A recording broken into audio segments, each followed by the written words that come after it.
Welcome to Bible Study Day 5. We are in Matthew chapter 2, verses 16 through 18. Starting in verse 16, it says, "Then Herod, when he saw that he had been tricked by the wise men, became furious, and he sent and killed all the male children in Bethlehem and in all the region who were..." Starting in verse 16, it says, "Then Herod, when he saw that he had been tricked by the wise men, became furious, and he sent and killed all the male children in Bethlehem and in all that region who were 2 years old or under, according to the time that he had ascertained from the wise men. Then was fulfilled what was spoken by the prophet Jeremiah. A voice was heard in Ramah, weeping and loud lamentation, Rachel weeping for her children. She refused to be comforted because they are no more."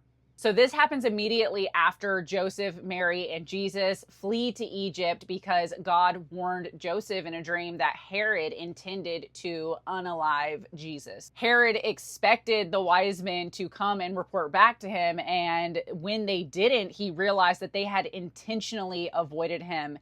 And what was his response? Schmurder. So who was Herod? Herod the Great ruled Judea between 37 and 4 BC. He was famous for incredible building projects like expanding the temple, but he was also equally infamous for his paranoia. Historical records outside of the Bible actually tell us that he unalived one of his wives, and he also unalived 3 of his own sons because he feared that they were going to take his throne. He had executed many political rivals, and he was known for very extreme cruelty. One ancient historian even records that Emperor Augustus joked that it would be better for you to be Herod's pig than his own son. So Matthew's account fits Herod's character pretty well.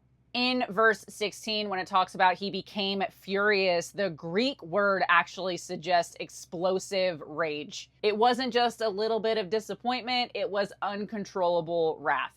Herod believed that he had been outsmarted, and instead of humbling himself before God's king, he decided that he was going to try to eliminate him. This is humanity's response to God throughout history, that instead of surrendering, people want to remove God's authority from their lives. So why did he decide to unalive children 2 years old and under? If you notice that Matthew says, according to the time that he had ascertained from the wise men. So this tells us something important. The wise men likely arrived months, maybe even up to 2 years after Jesus was born, not the night he was born. This is why, they found Jesus in a house when you look back at Matthew chapter 2, verse 11, and Jesus is called a child, not an infant. So Herod actually decides to widen the age range to make sure that Jesus cannot escape because he did not want to take any chances. And the area this happened in, Bethlehem, it's very small. That most scholars estimate that probably between 300 to about 1,000 people lived there. And because of its size, historians believe that probably around 10 to 20 boys under the age of 2 may have been unalived. It doesn't make the event any less horrific, but it does explain why this massacre isn't mentioned by every ancient historian.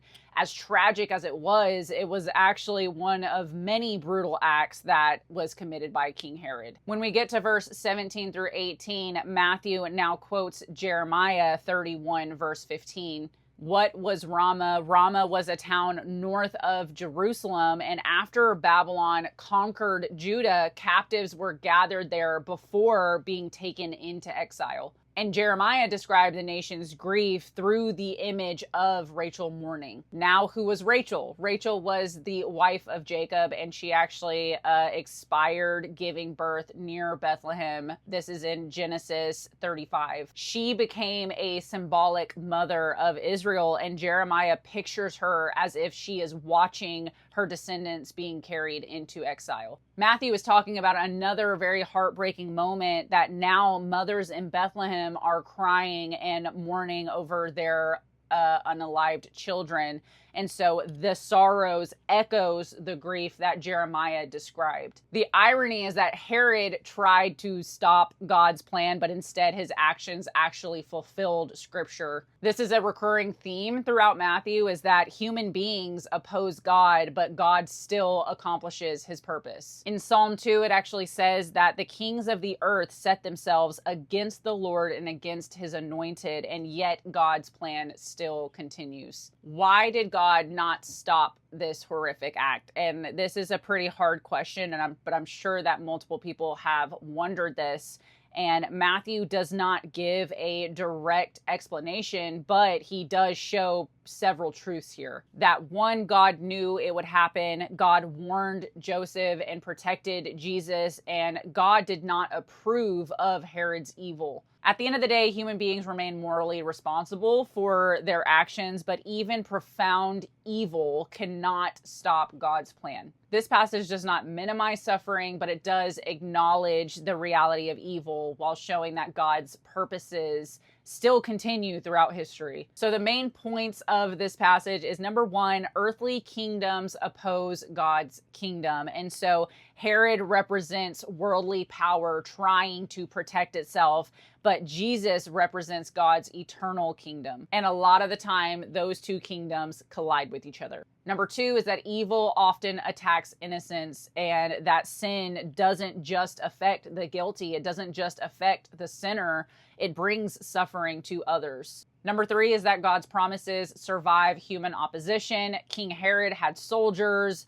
Jesus had a carpenter father and a warning and a dream, but guess whose kingdom lasted? Number four is that God is present in suffering. Matthew does not ignore pain here. Scripture makes space for this suffering, for this heartbreak, and faith is not pretending that everything is okay. It's trusting God even when it's not.